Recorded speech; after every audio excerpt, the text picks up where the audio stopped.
My name is Daniel from Daniel Does DFW. I am here with my special guest from Teatro Dallas for This Is Your 15-Minute Call. Welcome to the show. Yeah. Today I have Matt Welch and Sasha Maya Ada. Huzzah. Right. Tell us a little about yourself. Tell us about the theater, Matt.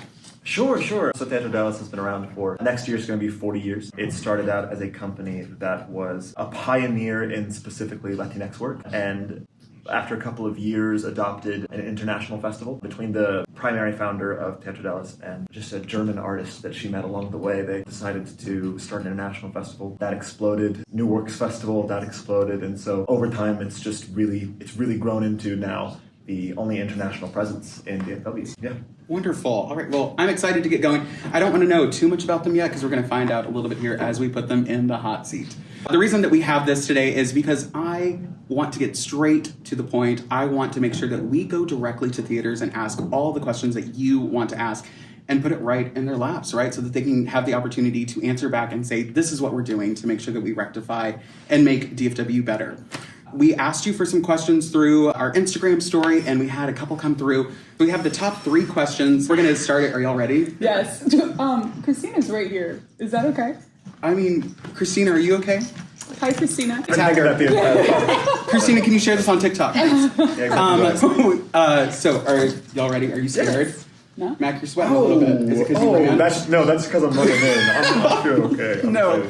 Great, wonderful. Okay, so the first question we had from multiple people was, first off, I want to be able to direct in your area, and what are we doing to put DEI people behind the table? Mm-hmm. So what is Teatro Dallas doing to ensure that? Sure. Well, something that we've talked about a little bit is making sure that we are starting with artists. I think that oftentimes people like to take the easy route in terms of choosing artists that are around them, are easily accessible, are ones that they know already, that they feel comfortable with, and that leads to us seeing the same artists in the same positions of power over and over and over again, especially in the world of directing.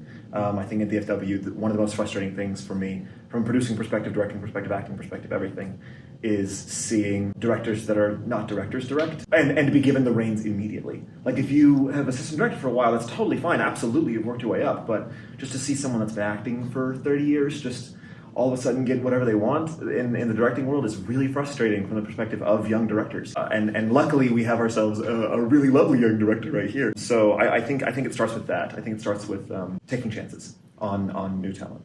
Great. And then we had previously discussed this, that you were taking the approach, instead of, scheduling out a whole season, that now you are starting to approach artists directly. Yeah. What made you approach Sasha? I've just been a fan of Sasha's work for so long. Truly, I saw Sasha's work at Second Thought. I worked with Sasha, luckily, Arts Mission, Sasha's work at Stage West, and was just so impressed. And knew that not only does Sasha have very good taste, but Sasha is creating rooms that I want to be replicated in every rehearsal room across the city. Wonderful. Yeah. As a director, Sasha, what are you doing to ensure that people around you are also DEI, or that you are doing that as well? I think DEI is a journey when it comes to artistry. I think DEI, when it came up in 2020, was coming out of the corporate mindset of how do we structure departments so that someone or a group of folks feel represented. We feel like they have their back, but we live and we create in a world of feeling, in a world of storytelling. And so, to me, DEI needs to be intrinsic in our artistry. That sort of awareness, the awareness of who you are and how you show up in a room, but also the awareness of what you don't know. There are things I do not know. I am Afro-Latina. I'm directing the show. I'm not Puerto Rican.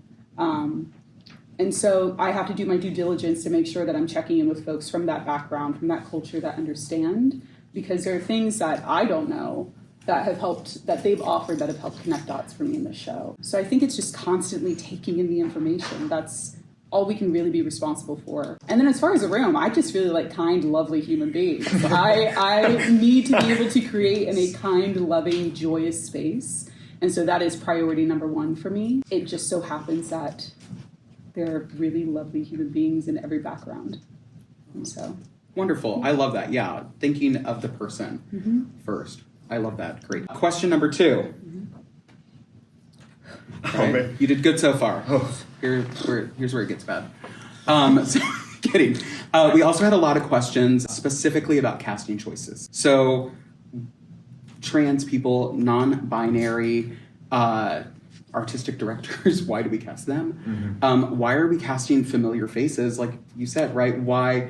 So what are you doing on your side, either one of you that wants to start it out, to make sure that you are making the correct casting choices for the right people?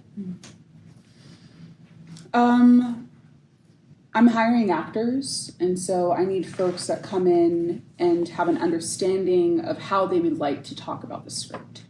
I don't need answers from day one. I don't need answers in callback, but I really want to find folks that have thought processes already moving in their brains about how they relate to the work, about what's exciting about the work, about what's a little terrifying about the work. That to me is ground level. As far as more representation when it comes to body diversity and transgender representation, like that to me is a no-brainer. But again, our structure is not built for that. And so it requires folks who are willing to go, I don't have all the answers. I may not know how to navigate this conversation about how you relate in your own artistry and where you are in your transition or where you are in your identity. And how do I make sure that there's a safe space for you to explore that in your artistry as well as feel safe in your humanness? That is dialogue that needs to happen more. But also, I don't need to be the person saying it. I'm not of that demographic, right? And so it also is up to us as a community to uplift those voices that do have that lived experience and go, what can we get better at? I know there's that weird dialogue that happened of we are not responsible for teaching other folks. But I also go, there's a middle ground there, and I would love to see what that middle ground looks like for DFW. Yeah, I think everyone was just tired of, it was almost this, oh, we're with the cool people and we're going to put out on our post that we do want people of color for our casting, and then people stop putting it on their casting releases. Yeah. It's no longer there. It was just for 1 year, you know, where we were like, oh yeah, we're totally part of that, and then really didn't show that they were part of it, and then removed it. Well, and you can feel it. And we all know folks talk. We all know that those conversations happen regardless of the official decree by whatever statement by a company. Like, those conversations are constantly happening. So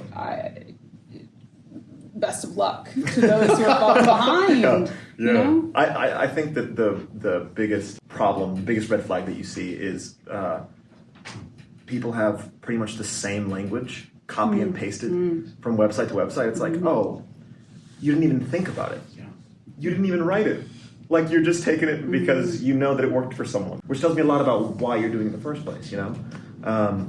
But from producer perspective and from directing perspective, but especially from producer perspective, the big two things that I'm seeing that are helping a lot, and that I implore a lot of other theaters to try out, and that we are trying out and we're still in trial of, is making sure that it's not one person's choice ever about anything, but especially casting.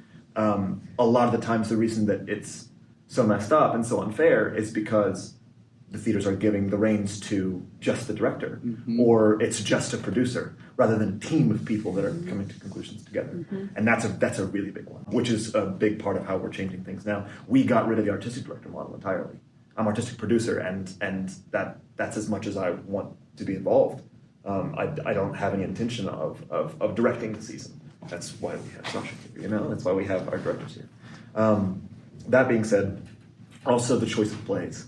That, if you're picking 200-year-old work, if you're picking 100-year-old work that didn't have this in mind, then you are going to kind of have to shove it into a box.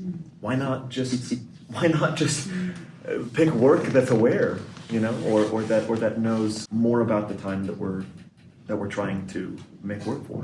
Yeah, that actually leads me to my third question, and our last question today, unfortunately. But why do theaters pick the same show?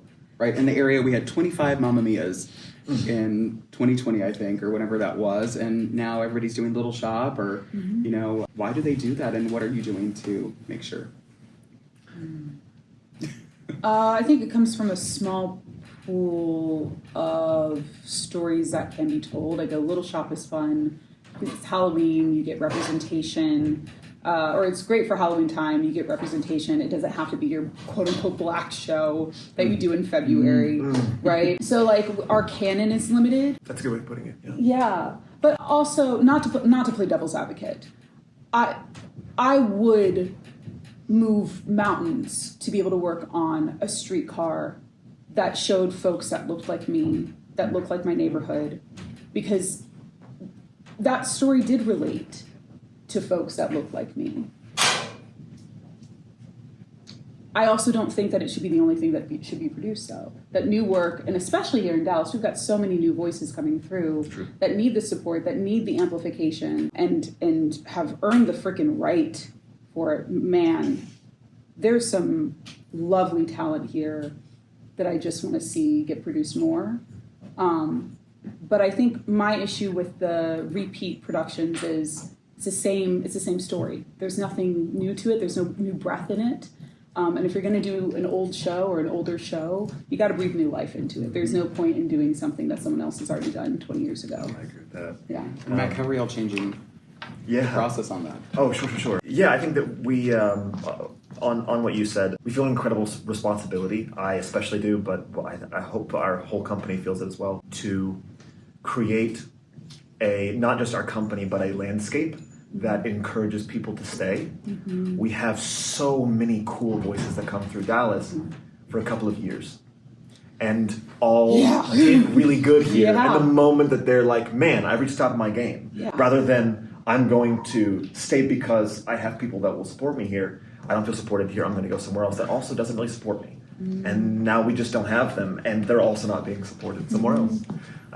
So I think that something that we're very invested in is something that we kind of touched on a little bit earlier. Pick artists, not seasons. I think that this is a blanket statement that I'm going to get specific on. The regional theater model is not serving us here like it used to and like it does in other markets.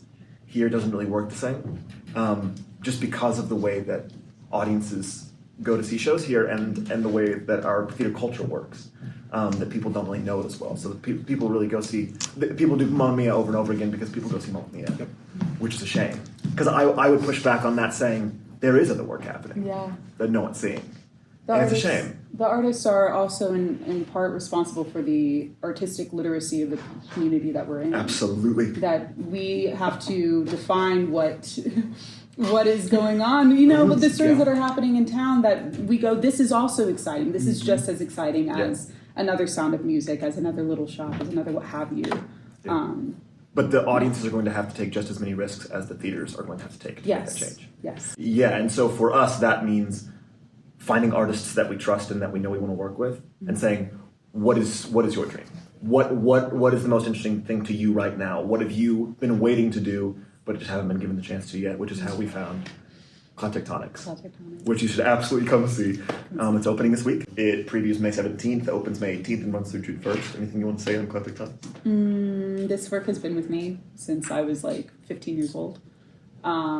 It is what allowed me to start to explore different parts of my identity and feel safe in that, feel seen in that. And also Jose freaking Rivera. Just beautiful language, beautiful imagery, and a stunning challenge as an artist. Like I love to have to learn new things, and I've learned so many new things on this process. So come see it. Yes. Well, thank you so much. And I mean, they're working hard. They have rehearsal tonight. Thank you, people. Thanks, Al. Yeah, we're gonna. Oh my gosh, you got a Princess Diary wave going. I bothered their set design today as they were doing things. But thank you so much. Please make sure you go see their show. Like they said, it opens this weekend.